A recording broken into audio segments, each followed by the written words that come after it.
So I just got finished having a 3 hour long argument about whether or not there were going to be any criminal prosecutions related to the Redditors who pushed the price up on, what was it? On GameStop stock, as well as BlackBerry and Bed Bath and Beyond and Nokia and everybody else they're pushing the stocks up on. And bottom line is this, like, nobody wants to believe that I'm right because obviously it would go against their better judgment that they want things to happen a certain way. But the bottom line is the mere fact that you could have some people get together on a social media, attack a company by driving up the price of a stock that they're vested in, and cause so much chaos on Wall Street that they're like Wall Street had no idea what to do. Let me tell you something. The SEC is coming after a lot of things. Number one, they're going after Reddit. Now, I want you to notice when you watch the news reporting, what you're going to hear a lot of is the words hate speech and alt-right and this, that, and other, because the simple fact of the matter is they're already getting you ready for whatever movement they're going to do. They're painting these people as criminals, as racist, whatever it is, because I've always heard that Reddit was a place where people would, have racist and anti-Semitic remarks and stuff like that. I've never actually used Reddit, so whatever I may have heard may or may not be true. The simple fact is, if the media said it, then that means that they've already put it out there that these people or this group or this internet whatever, they've already put it out there that these people are up to no good. That's the bottom line. I don't want to get caught in all the minutia and all the petty small talk and all that, because it really doesn't matter. In the long run, the establishment is going to do what the establishment does, and everybody else is just along for the ride. So, the latest thing that the Redditors are pushing up is the price of DOGGECOIN. In fact, I know people who've traded in DOGGECOIN for a very long time, and I'm talking about since 2017, back when the Bitcoin craze was causing people to want to invest in all types of altcoins, such as Ripple, Tron, Ethereum, Bitcoin Cash, all these spin-offs.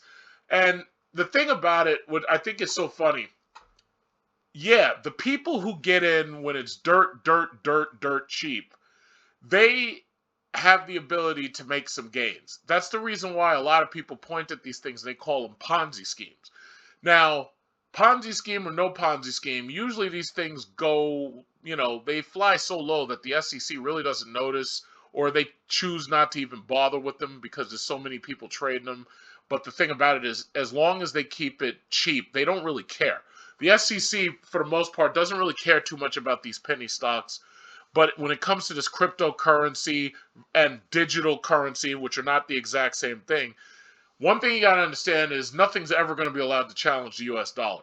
Dogecoin is in no position to challenge the US dollar. But I just want to warn people, I'm just making this video just as a warning. If you allow yourself to get tricked into buying this shit, then you deserve what's coming. The simple fact of the matter is, most of these trading platforms don't even allow you to trade this shit. Like Coinbase, for instance, they took away your ability to trade Ripple, and they don't trade DOGGECOIN, right? So that means you got to go somewhere else in order to trade it. And that should be a warning right there. First of all, Bitcoin. What gives Bitcoin value is the fact that people are speculating on the price. Now, the difference between Bitcoin and Ripple is that Ripple was considered a security by the SEC. And the SEC, whether you like it or not, they make the rules. The SEC suspended trading of Ripple XRP, and there's nothing to stop them from suspending the trading of DOGGECOIN. In fact, if the government says, and I'm saying, if the government simply says that Bitcoin is causing money laundering, or Bitcoin is causing terrorism to be able to move money back and forth, or Bitcoin is allowing North Korea to move weapons money back and forth, all the government has to do is make up an excuse, and they can simply come in, regulate, and boom, it's over. The show's over. You're witnessing that right now with Robinhood. Robinhood Wall Street never liked Robinhood because Robinhood allows these young kids to put money into the market, but they can't time them because they don't understand these young kids and they don't understand technology, a lot of them. So ultimately, they can't anticipate what these people are going to do. Wall Street is going to get the government through lobbying to pass regulations, pass laws, and they're going to put the clamp on Robinhood. They're going to put the clamp on traders by making it so that you can't take out certain amounts of money on margin. One of the people on Robinhood who killed himself over $720,000, which he believed he lost, that was a pretext. This shit that just happened right now with Reddit and GameStop and BlackBerry and Bed Bath & Beyond and so forth and so on, these are pretexts. You're going to make the SEC work really hard this year. And the simple fact is, they're about to get GameStop, but they're coming back for DODGECOIN. Anything that this Reddit group is attached to, I'm guaranteeing you. Now, I got finished arguing with these people for 2 whole hours, which turned into 3, that the government is going to classify what went on probably as an illegal Ponzi scheme, or they'll classify it as a pump and dump. Now, some people were quick to say, oh, well, a pump and dump is only if this, that, and the other, and then they're showing. And I'm like, yo, guys, listen, pump and dump can be an umbrella term for making the value of something rise and then manipulating the market. And now, by the way, these people specifically have made it clear that they did what they did in order to attack hedge funds. The mere fact that they made that clear means that the government is easily going to be able to say this was illegal. I don't know what fine print they're going to put on it.